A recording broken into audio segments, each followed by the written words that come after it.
Hello friends, welcome on my channel study classes. आप सभी का मेरे चैनल पर स्वागत है। तो फ्रेंड्स, आज हम लोग बायोलॉजी के कुछ इंपॉर्टेंट क्वेश्चन को डिस्कस करेंगे जो पादप और जंतु कोशिका से संबंधित होंगे, और इसके साथ ही साथ ये केवीएस या सुपर टेट के एग्ज़ाम के लिए ये क्वेश्चन काफ़ी इंपॉर्टेंट हैं। तो आइए अब हम क्लास को स्टार्ट करते हैं। क्वेश्चन नंबर 1, हमारे शरीर की सबसे छोटी इकाई किसे कहा जाता है? अब आइए हम इसके ऑप्शंस को देखते हैं। केंद्रक, कोशिका, क्रोमेटिन या उपयुक्त सभी। तो हमारे शरीर की सबसे छोटी इकाई जो होती है उसे कोशिका कहा जाता है, और कोशिका जो होती है शरीर की सबसे छोटी संख्यात्मक और क्रियात्मक इकाई होती है। इसके साथ ही साथ सबसे बड़ी कोशिका होती है शुतुरमुर्ग का अंडा, इसे सबसे बड़ी कोशिका कहा जाता है। और केंद्रक क्या होता है? तो केंद्रक को कोशिका का मस्तिष्क कहा जाता है, यानी कि कोशिका का मस्तिष्क जो होता है वो केंद्रक को कहा जाता है, और कोशिका को ये कंट्रोल में करता है। इसके बाद है क्रोमेटिन। क्रोमेटिन जो होता है ये एक पदार्थ होता है। इसके साथ ही साथ डीएनए के अंदर ये पाया जाता है। ये क्रोमेटिन जो होता है ये डीएनए के अंदर ये पाया जाता है। तो इसका जो करेक्ट आंसर होगा वो होगा ऑप्शन नंबर 2, कि हमारे शरीर की सबसे छोटी इकाई जो होती है वो कोशिका होती है। अब आइए हम नेक्स्ट क्वेश्चन को देखते हैं। क्वेश्चन नंबर 2, कोशिका की खोज किसने की थी? आइए अब हम इसके ऑप्शंस को देखते हैं। रॉबर्ट हुक ने की थी, शिल्डन ने की थी, स्वान ने किया था, या इनमें से कोई नहीं। तो इस क्वेश्चन का जो करेक्ट आंसर होगा वो होगा ऑप्शन नंबर 1, कि कोशिका की खोज रॉबर्ट हुक ने 1665 ईस्वी में की थी, और इन्होंने एक मृत कोशिका की खोज की थी। मृत कोशिका की खोज जो थी वो रॉबर्ट हुक ने की थी। और सभी कोशिकाएं पुनर्निर्मित कोशिका से उत्पन्न होती हैं। इसके बाद है शिल्डन ने कोशिका का सिद्धांत दिया था। इन्होंने जो दिया था वो कोशिका का सिद्धांत शिल्डन ने दिया था 1838 ईस्वी में।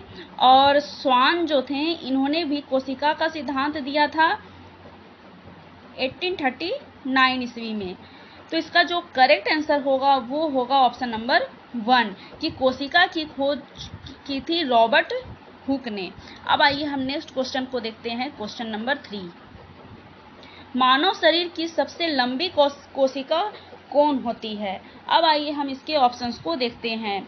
न्यूरॉन तंत्रिका कोशिका, जीव द्रव्य, यह दोनों, या इनमें से कोई नहीं।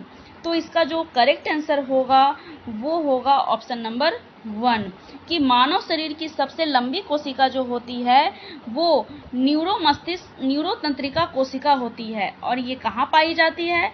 तो ये मस्तिष्क में, यानी कि ये हमारे मस्तिष्क में पाई जाती है। और शुतुरमुर्ग का जो अंडा होता है वो सबसे बड़ी कोशिका होती है। इसके बाद है जीव द्रव्य। तो जीव द्रव्य होता है ये, इसे जीवन का भौतिक आधार कहा जाता है। जीव द्रव्य को जीवन का भौतिक आधार, मेरी हैंडराइटिंग उतनी अच्छी नहीं है, आप इसे, मैं जो बोल रही हूँ उसे आप अपने नोटबुक में लिखते जाएं। इसे जीवन का आधार कहा जाता है। साथ ही साथ न्यूक्लियस को छोड़कर जो बनता है वह जीव द्रव्य कहलाता है।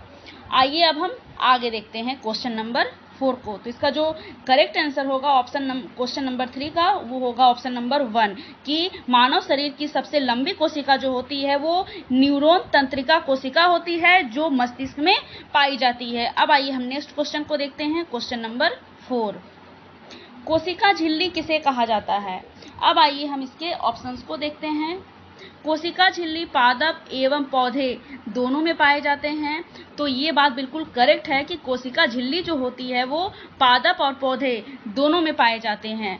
वसा एवं प्रोटीन से मिलकर बनी होती है। तो ये बात भी बिल्कुल करेक्ट है कि कोशिका झिल्ली जो होती है वो प्रोटीन और वसा से मिलकर बनी हुई होती है। इसके बाद ऑप्शन नंबर 3 है कि यह कुछ सिलेक्टेड आइटम को बाहर आने देती है और कुछ सिलेक्टेड आइटम को अंदर जाने देती है। तो ये बात भी बिल्कुल सही है कि जो कोशिका झिल्ली होती है वो सिलेक्टेड आइटम को बाहर जाने देती है और कुछ ही सिलेक्टेड आइटम को अंदर आने देती है। इसे अर्धपरागम्य झिल्ली भी कहा जाता है। तो इसका जो करेक्ट आंसर होगा वो होगा ऑप्शन नंबर 4, क्योंकि ये तीनों बातें जो कही गई हैं वो बिल्कुल सही हैं कोशिका झिल्ली के बारे में।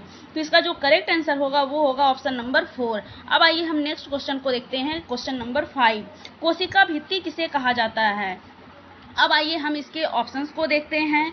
यह पादप में पाई जाती है, तो ये गलत है कि कोशिका भित्ति जो होती है वो पादप में नहीं पाई जाती है।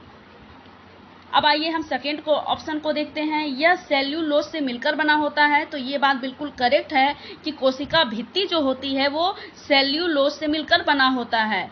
यह कार्बोहाइड्रेट भी है और यह पौधे में पाई जाती है, तो ये बात भी बिल्कुल सही है कि कोशिका भित्ति जो होती है वो पौधों में पाई जाती है। तो इसमें ऑप्शन नंबर 1 जो है वो गलत है और ऑप्शन नंबर 2 और 3 ये करेक्ट है। तो इसलिए ऑप्शन नंबर 4 जो है वो हमारा सही होगा, 2 और 3। आइए अब हम नेक्स्ट क्वेश्चन को देखते हैं, क्वेश्चन नंबर 6। केंद्रक की खोज किसने की थी? अब आइए हम इसके ऑप्शंस को देखते हैं। रॉबर्ट ब्राउन ने की थी, डूबे ने की थी, कॉलियर ने की थी या इनमें से कोई नहीं। तो इसका जो करेक्ट आंसर होगा वो होगा ऑप्शन नंबर 1 कि केंद्रक की खोज रॉबर्ट ब्राउन ने की थी 1831 ईस्वी में।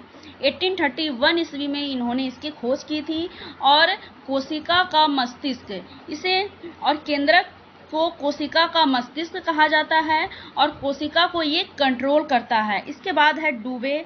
डूबे ने लाइसोसोम इन्होंने लाइसोसोम की खोज की थी। डूबे इन्होंने लाइसोसोम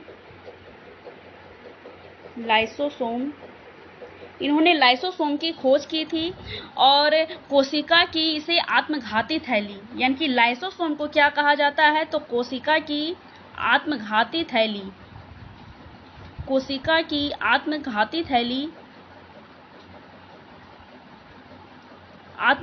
थैली लाइसोसोम को कहा जाता है। इसके बाद है कॉलिकर। तो कॉलिकर ने माइटोकॉन्ड्रिया की खोज की थी। इन्होंने माइटोकॉन्ड्रिया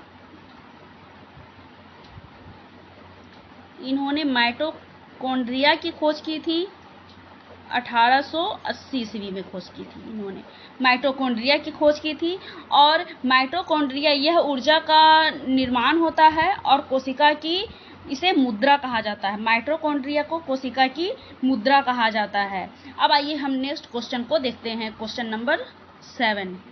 डीएनए किसे कहा जाता है?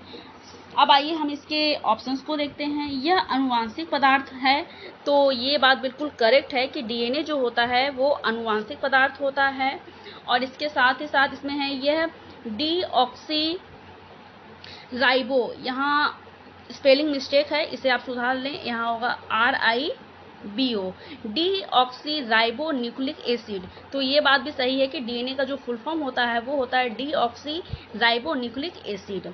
डीएनए के खंड को जीन कहते हैं, तो ये बात भी बिल्कुल सही है कि डीएनए के खंड को जीन कहते हैं। तो इसका जो करेक्ट आंसर होगा वो होगा ऑप्शन नंबर 4 कि उपयुक्त सभी। ये तीनों जो ऑप्शन हैं वो तीनों सही हैं, इसलिए ऑप्शन नंबर 4 जो है वो करेक्ट होगा। अब आइए हम नेक्स्ट क्वेश्चन को देखते हैं, क्वेश्चन नंबर 8। हमारे शरीर में कितने जोड़े गुणसूत्र पाए जाते हैं? 10 जोड़ी गुणसूत्र पाए जाते हैं, 23 जोड़ी गुणसूत्र पाए जाते हैं या 14 जोड़ी गुणसूत्र पाए जाते हैं या 12 जोड़ी गुणसूत्र पाए जाते हैं? तो हमारे शरीर में 23 जोड़ी गुणसूत्र पाए जाते हैं। अब आइए हम नेक्स्ट क्वेश्चन को देखते हैं, क्वेश्चन नंबर 9। कोशिका द्रव्य किसे कहते हैं? अब आइए हम इसके ऑप्शंस को देखते हैं। कोशिका में पाए जाने वाले तरल पदार्थ को कहते हैं, तो ये बात बिल्कुल सही है कि कोशिका द्रव्य जो होता है वो कोशिका में पाए जाने वाले तरल पदार्थ को कहा जाता है। इसमें कोशिकांग पाए जाते हैं, तो ये बात भी बिल्कुल सही है कि इसमें कोशिकांग पाए जाते हैं। इसमें ऑप्शन नंबर 3 है कि यह कोशिका के अंग होते हैं। तो ये बात भी बिल्कुल सही है कि ये कोशिका के अंग होते हैं। तो इसमें जो ऑप्शन नंबर 4 जो है वो बिल्कुल करेक्ट होगा, क्योंकि इसमें जो तीनों ऑप्शन दिए हुए हैं ये बिल्कुल सही है। अब आइए हम नेक्स्ट क्वेश्चन को देखते हैं, क्वेश्चन नंबर 10। माइटोकॉन्ड्रिया किसे कहते हैं? अब आइए हम इसके ऑप्शंस को देखते हैं। इसे कोशिका का ऊर्जा घर कहा जाता है। तो ये बात भी बिल्कुल सही है कि माइटोकॉन्ड्रिया जो होती है इसे ऊर्जा का घर कहा जाता है। ऑल्टमान ने इसे बायोप्लास्ट कहा था। तो ये बात भी बिल्कुल सही है कि माइटोकॉन्ड्रिया को ऑल्टमान ने बायोप्लास्ट कहा था। और कोशिका की मुद्रा कहा जाता है। तो ये बात भी बिल्कुल सही है कि माइटोकॉन्ड्रिया को कोशिका की मुद्रा कहा जाता है। तो इसमें ऑप्शन नंबर 4 जो है वो बिल्कुल करेक्ट होगा, उपयुक्त सभी। ये तीनों ऑप्शन जो दिए हुए हैं वो बिल्कुल करेक्ट हैं। तो फ्रेंड्स, आज हमने कुछ 10 क्वेश्चंस को डिस्कस किए हैं जो स्पेशली फॉर आपके सीटेट, आप केवीएस या सुपर टेट की तैयारी कर रहे हैं तो उसके लिए काफ़ी इम्पॉर्टेंट है। और अगर आपको मेरी वीडियो अच्छी लगती है तो मेरे वीडियो को आप लाइक करें, एंड अगर आप मेरे चैनल पर नए हैं तो मेरे चैनल को सब्सक्राइब करें। आज के लिए बस इतना ही। Thank you.